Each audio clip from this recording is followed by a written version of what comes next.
baisser son pantalon à ce point en allant au Parc des Princes mercredi, soutenir le Paris officiellement, etc. Il y a un truc, il y a un loup. Il doit peut-être sentir le vent tourner. Il essaie peut-être de vendre Cherki 80 millions au PSG. Et d'ailleurs, vu le niveau de Cherki actuellement, je trouve ça top pour renforcer Paris et redonner encore plus de concurrence au PSG. Nous sommes efforcés de rétablir notre club parmi les plus grands clubs européens. Bon, ouais. Tu te fais éliminer piteusement, remontada à Manchester United, 15e de Première Ligue. Ouais. Et nous avons repris un club, et là ça commence, dont la taille et les dépenses étaient excessives. Donc là, bim, Jean-Michel Aulas, paf, dans ta gueule. Il n'avait rien demandé, on est 2 ans après, mais c'est de la faute de Aulas. Et qui n'avait pas réussi à se maintenir au niveau de l'UEFA. Boum, alors que Aulas, il n'avait jamais pris autant d'amendes, de problèmes avec la DNCG et tout, ça ne lui est jamais arrivé. Et là, on nous dit, bim bam boum, en effet, c'est de la faute d'Aulas si ils en sont à ce bilan-là aujourd'hui à l'Olympique Lyonnais. Notre investissement a financé les lourdes pertes d'exploitation dont nous avons hérité. Voilà, il ne fallait pas l'acheter si tu pensais hériter de tant de problèmes. Mais nous avons également investi massivement dans notre effectif afin d'être compétitifs pour remporter des titres européens. Là, pour l'instant, c'est pas vraiment le cas, loin de là. Et c'est pas en achetant des Tessman ou certaines autres erreurs que ça devrait le faire comme ça. D'ici au 30 juin, nos activités footballistiques, tant au niveau mondial, seront bien positionnées pour atteindre la rentabilité qui est la définition même de la durabilité. Donc le gars te garantit qu'au 30 juin, il n'y aura pas de souci. Eh bien, on est au 9 mai 2025, on s'en parle dans 1 mois et demi, on aura au moins des nouvelles, savoir qui a raison, qui a menti, etc.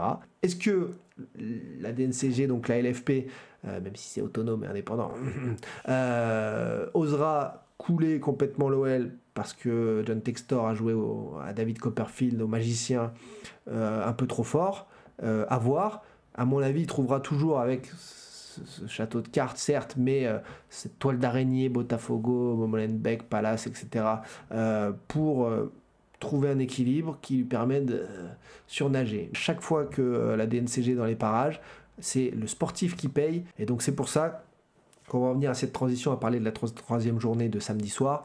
J'ai inquiétude pour le déplacement de Lyon, sans Tolisso, à Monaco. Monaco, 58 points, 3e. Nice, Lille et Strasbourg, 57 points, 4e, 5e, 6e, et Lyon décroché à 54 unités avec la 7e place. C'est terrible pour Lyon, cette défaite à domicile face à Lens, parce que les autres n'ont pas décroché. Ce week-end, il y a donc Brest-Lille. Lille en danger à Brest, parce que c'est jamais facile de gagner là-bas.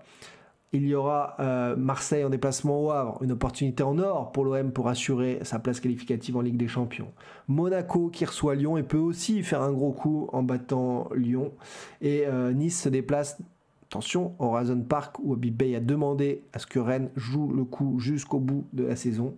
Parce que même en termes de droit, hein, c'est toujours mieux de finir 9e que 12e du championnat. Comment vois-tu l'issue pour l'Olympique Lyonnais en fin de saison ? Les amis, c'est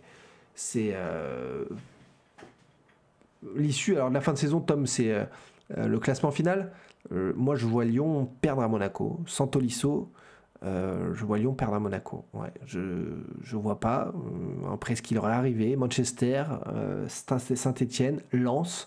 Je vois pas Lyon battre Monaco dans ce match épique. Tout au plus un nul. S'ils gagnent là-bas, waouh, ils relancent tout en plus pour le dernier match, peut-être aller chercher la qualif, mais je sais pas. Après, il y a beaucoup de surprises, hein, mais là, quand je vois le communiqué de Textor, en fait, tous les joueurs l'ont lu, les entourages l'ont lu, ça doit faire parler, ça fait parler. C'est jamais bon. C'est jamais bon pour une équipe qui doit être focus sur le foot, comme le fait l'OM en partant à Rome, qui doit être focus sur un seul objectif, comme le fait Paris. C'est donc je ne crois pas que l'issue puisse être bonne là pour Lyon maintenant, vu ce qui s'est passé, la dégringolade. Donc c'est pour ça. Maintenant que Textor est rentré dans le rang, ça va aller. Tu penses, Erawan? Tu penses vraiment que Nasser El Khelaifi va du coup l'aider? Moi je pense que Nasser est capable de... Le couteau est déjà dans le cœur et de le faire tourner, tu vois, encore plus.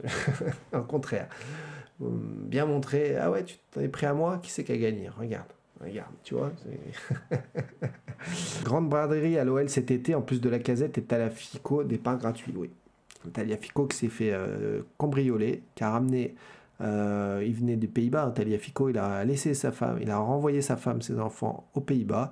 Il n'est pas du tout en sécurité à Lyon et c'est ce qui a provoqué sa volonté de partir. Ils lui ont ramené Thiago Almada, il a trouvé ça cool, mais pas plus. Donc, ouais, et la Casette, ouais, la fin de l'histoire, triste. Triste, la fin d'une époque. Aïe, aïe, aïe, aïe, aïe.